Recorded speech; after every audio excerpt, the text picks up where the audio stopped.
સુરતમાં રાજ ટેક્સટાઇલમાં કુલિંગની કામગીરી 11 કલાક બાદ કાબૂમાં આવ્યું। કુલિંગની કામગીરી સમયે પણ આગ ભભૂકી ઉઠી હતી। રાત્રે 3 વાગે આગ ઉપર સંપૂર્ણ કાબુ લેવામાં આવ્યો છે। હજુ પણ માર્કેટ ખાતે ફાયરની 6 જેટલી ગાડીઓ સ્ટેન્ડ બાયમાં છે। ગ્રીલ, જાળી અને કાચના લીધે આગ કાબૂમાં કરવા અડચણ પડી રહી છે। બારીઓમાં જાળી લગાવવા મામલે નોટિસ આપવામાં આવી હતી। બિલ્ડિંગના પેસેજમાં નિયમ વિરુદ્ધ કાપડનો જથ્થો હતો, ત્યારે આગ લાગવાની જે ઘટના સામે આવી હતી તેને લઈને હજુ પણ પાણીનો મારો ચલાવી અને આગને કંટ્રોલમાં લેવા માટેની તજવીજ હાથ ધરવામાં આવી છે। સંવાદદાતા પ્રશાંત આપણી સાથે લાઈવ જોડાયેલા છે। પ્રશાંત, સુરતમાં રાજ ટેક્સટાઇલમાં આગ લાગવાની ઘટના સામે આવી હતી। 11 કલાક બાદ પણ હજુ કુલિંગની કામગીરી ચાલી રહી છે। કેવી છે ત્યાંની સ્થિતિ? કેટલાનું નુકસાન થયું છે?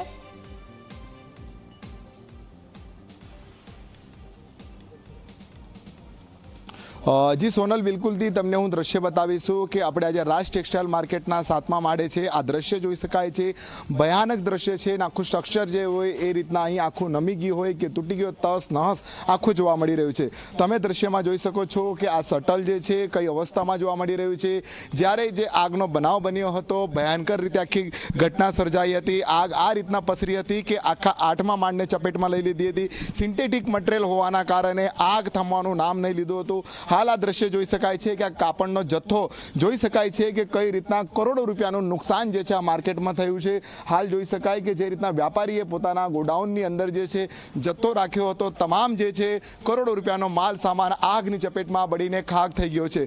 દ્રશ્યમાં જોઈ શકાય છે કે આ જે કપડાની દુકાનો હતી અને આ દુકાનોમાં ના ફર્નિચર ટક્યું છે, ના વ્યાપારીના કપડાનો જે જથ્થો હતો, તમામ જે છે આખું નસ થઈ ગયું છે। હાલ દ્રશ્યમાં જોઈ શકાય છે કે આપણે જે રીતના અહીં 8મા માળે ઉપસ્થિત છે, કારણ જે રીતના આગનો બનાવ બન્યો હતો, સતત 8 કલાક 11 કલાક સુધી જે છે આ આગ ચાલી હતી અને ફાયર વિભાગે લગભગ 20 લાખ લીટર જેટલું જે છે પાણીનો મારો ચલાવ્યો હતો અને ત્યારબાદ જે છે આગ કાબૂમાં આવી હતી અને વહેલી સવારે 4 વાગ્યા સુધીમાં કુલિંગની કામગીરી જે છે આ ચાલી હતી અને આખરે આગ પણ કાબુ મેળવી લેવામાં આવ્યો છે અને ફાયરની 6 જેટલી ગાડીઓને સ્ટેન્ડ બાય રાખવામાં આવી છે। પરંતુ અંદરના તમે દ્રશ્ય જોઈ શકો છો કે કઈ રીતના આખા દ્રશ્ય છે। આ જે તમને જોવા મળી રહ્યા છે કાપડના જથ્થા હતા, પરંતુ રાખ થઈ ગયા છે અને આ રીતના સ્થિતિ કાપડના જે જથ્થાની થઈ ગઈ છે। દ્રશ્યમાં જોઈ શકાય કે કરોડો રૂપિયાનું નુકસાન જે છે આ માનવામાં આવી રહ્યું છે।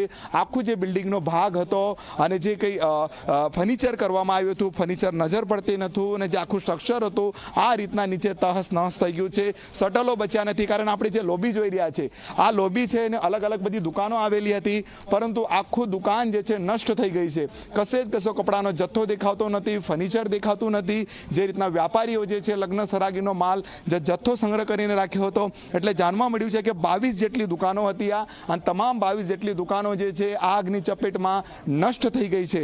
હાલ તો જે રીતના કરોડો રૂપિયાનું નુકસાન થવાનું અનુમાન જે છે અહીં લાગી રહ્યું છે, પરંતુ ફાયરની જે ટીમે જે છે સતત 11 કલાક મહેનત કરી હતી અને 11 કલાક બાદ વહેલી સવારે 4 વાગ્યા સુધી જે છે કુલિંગની કામગીરી કરવામાં આવી હતી।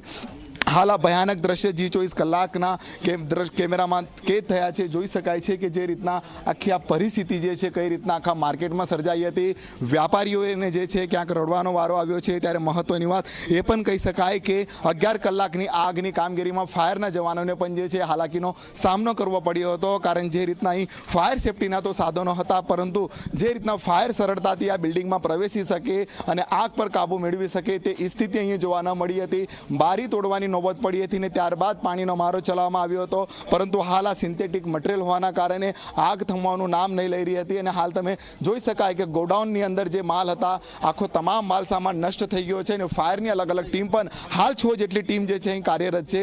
અને હાલ આ દ્રશ્ય પરથી કહી શકાય કે વ્યાપારીઓની જે છે ક્યાંક જે છે રડવાનો વારો આવી ગયો છે અને વ્યાપારીઓ જે છે હાલ પણ પોતાના બિલ્ડિંગની બહાર છે, તેમને પ્રવેશવામાં આવ્યા નથી, કારણ જે છે આ જે બિલ્ડિંગનું જે છે આખું સ્ટ્રક્ચરની જે છે તપાસ કરવામાં આવશે અને ત્યારબાદ જ જે છે વ્યાપારીઓને પોતાના દુકાનમાં પ્રવેશ આપવામાં આવશે। પરંતુ દુકાન કશે રહી નથી, જે ગોડાઉન હતી, દુકાન હતી, તમામ આગની ચપેટમાં જે છે નષ્ટ થઈ ગઈ છે અને કરોડો રૂપિયાનું નુકસાન જે છે હાલ જે વ્યાપારીઓને જે છે થયું છે અને હાલ ફાયર વિભાગની ટીમ પણ જે છે સતત અહીં 6 જેટલી ટીમને સ્ટેન્ડ બાય જે હાલ પણ રાખવામાં આવી છે।